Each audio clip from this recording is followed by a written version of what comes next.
Australia Sydney ਵਿੱਚ ਇਸ ਸਾਲ ਦੇ ਕੁਆਡ ਲੀਡਰ ਸੰਮੇਲਨ ਦੀ ਮੇਜ਼ਬਾਨੀ ਕਰਨ ਲਈ ਉਤਸੁਕ ਹੈ ਅਤੇ ਦੱਸ ਦਈਏ ਦੇਸ਼ ਪ੍ਰਧਾਨ ਮੰਤਰੀ ਨਰਿੰਦਰ ਮੋਦੀ ਸਮੇਤ ਸਿਖਰ ਸੰਮੇਲਨ ਦੇ ਨੇਤਾਵਾਂ ਦਾ ਸਵਾਗਤ ਕਰਨ ਲਈ ਤਿਆਰ ਹੈ। ਪ੍ਰਧਾਨ ਮੰਤਰੀ ਮੋਦੀ ਦੇ ਦੌਰੇ ਦੀ ਮਹੱਤਤਾ ਤੇ ਜ਼ੋਰ ਦਿੰਦੇ ਹੋਏ ਭਾਰਤ ਵਿੱਚ ਆਸਟ੍ਰੇਲੀਆ ਦੇ ਹਾਈ ਕਮਿਸ਼ਨਰ ਬੈਰੀਓ ਫਿਰੋਲ ਨੇ 8 ਮਈ ਨੂੰ ਦਿੱਲੀ ਵਿੱਚ ਕਿਹਾ ਸੀ ਕਿ ਉਹਨਾਂ ਦੀ ਯਾਤਰਾ ਦੋਵਾਂ ਦੇਸ਼ਾਂ ਦੇ ਸੰਬੰਧਾਂ ਨੂੰ ਹੋਰ ਮਜ਼ਬੂਤ ਕਰੇਗੀ।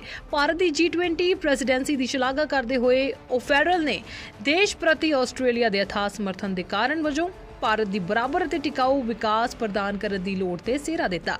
ਫਿਰੋਲ ਨੇ ਵਾਦੀਆਂ ਬਰਬਾਦੀ ਦੀਆਂ ਘਟਨਾਵਾਂ ਵਿਰੁੱਧ ਕਾਰਵਾਈ ਕਰਨ ਲਈ ਵੀ ਆਸਟ੍ਰੇਲੀਆਈ ਪ੍ਰਧਾਨ ਮੰਤਰੀ ਦੇ ਭਰੋਸੇ ਨੂੰ ਦੁਹਰਾਇਆ। ਆਸਟ੍ਰੇਲੀਆ ਭਾਰਤੀ G20 ਦੀ ਪ੍ਰਧਾਨਗੀ ਦਾ ਸਮਰਥਨ ਕਰਦਾ ਹੈ ਕਿਉਂਕਿ ਭਾਰਤ ਬਰਾਬਰੀ ਅਤੇ ਟਿਕਾਊ ਵਿਕਾਸ ਪ੍ਰਦਾਨ ਕਰਨ ਦੀ ਲੋੜ ਨੂੰ ਸਮਝਦਾ ਹੈ। ਭਾਰਤ ਅਤੇ ਆਸਟ੍ਰੇਲੀਆ ਦੇ ਸੰਬੰਧ ਬਹੁਤ ਉੱਚੇ ਪੱਧਰ ਤੇ ਨੇ।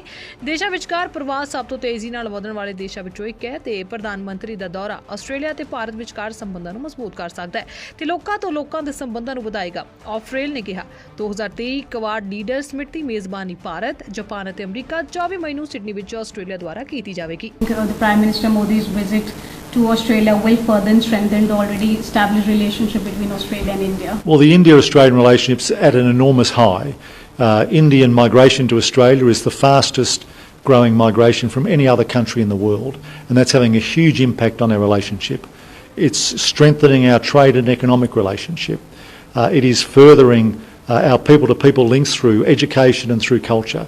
It's ensuring that we're doing more in relation to defence and security. And of course we're working through the Quad on a whole range of issues, including climate change and clean energy. And I think all those things are now being boosted in Australia by a growing diaspora that not only opens up the eyes of Australians to opportunities in India, but also reminds their friends and relatives in India of the opportunities, particularly in education, that are on offer in Australia. India is the chair of G20, as you mentioned, and before it culminates in Delhi in September, PM Modi has a slew of events lined up. One is Quad. How do you think that this summit, according to you, will navigate India's strategically autonomous position in the Ukraine war? I don't think there's anything that's inconsistent with what the Quad has done in the past, which is to recognise that each country has a different perspective, or has their own perspective. And one of the reasons that Australia so strongly supports India's G20 presidency is because of its understanding of the need to deliver equitable, sustainable growth across the world.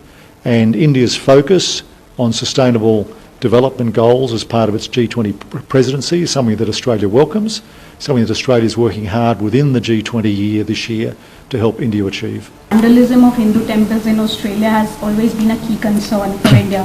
Do you think that it will be, if there will be any bilateral between the Australian PM and Indian PM, there would be a discussion on that, like we recently saw vandalism of BAPs in Western Sydney? Well, Prime Minister Albanese assured Prime Minister Modi when he visited India in March that in Australia we believe people have a right to practice their religion without interference.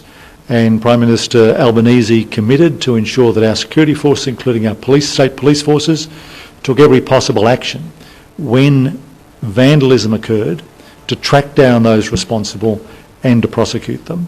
And I'm confident that that will happen. The point I make on perhaps the broader issue is that, as my Foreign Minister said when she was here in March, unofficial referenda have no legal standing in Australia, and Australia continues to respect and stand by India's sovereignty and its sovereign borders.